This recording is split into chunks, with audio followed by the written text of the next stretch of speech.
จะสบายดีขออนุญาตเด้วันนี้มาห้องเพลงนอนพี่เสือเนาะได้กะขอโทษขออภัยนะเด้แล้วก็มารับชมกันเลย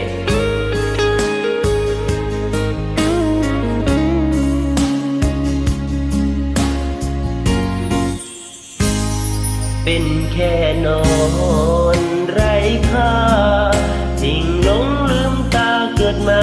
ทานกลางดอกไม้ร่างกายหอมบางดมกลิ่นหอมยาวยวนหลากสียืดยวนไม่หลงรักเธอละรักหลงรักเจ้าชอบดอกไม้ทั้งใจ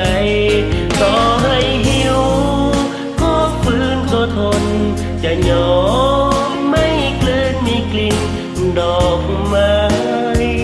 ให้เจ้าดอกไม้หรือทาง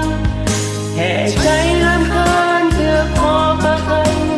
ตายังมองชื่นชมแค่เพียงดอกไม้ไม่เคยคิดมองตัวเองจนชีวิตเจ้านอนก็ตายลงไปยอมทำไปแม้ไม่มีใครจะมองเห็นหล่นเพียงนกเพียงใครตกไฟดินอยากจะได้ก็ขออภัยเด้อเป็นเจ้านอนที่เสือไม่เหลือเวลาตามฝันไม่ทันเติบโตไม่ทันโผบินแล้วความรักของมันจะทิ้งเรื่องราวอะไรให้ใครได้ยินรักที่เจ้าสร้างมากมายหรือใครต่อให้หิวก็ฝืนก็ทนจะยอมไม่กลืนมีกลิ่นดอกใบให้เจ้าดอกไม้หรือขายใช้ลำคาญเพื่อพอประทันตายังมองชื่นชมแค่เพียงดอกไม้ไม่เคยคิดมองตัวเองจนชีวิตเจ้านอนก็ตายลงไปยอมทำไปแม้ไม่มีใครจะมองเห็นหล่นร่วงลงไปทอดกายเป็นปุ๋ยดิน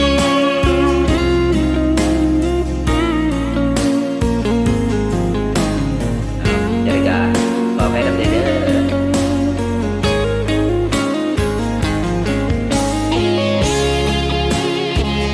เป็นแค่นอนเนาะให้ไปสนใจแล้วก็ขอให้เรา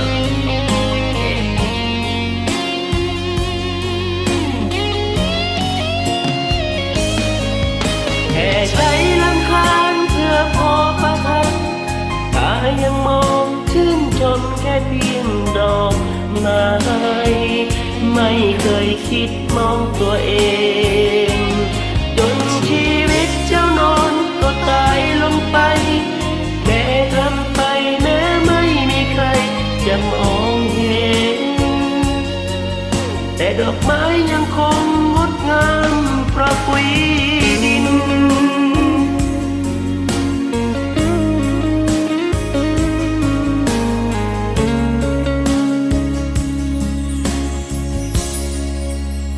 จะได้กะ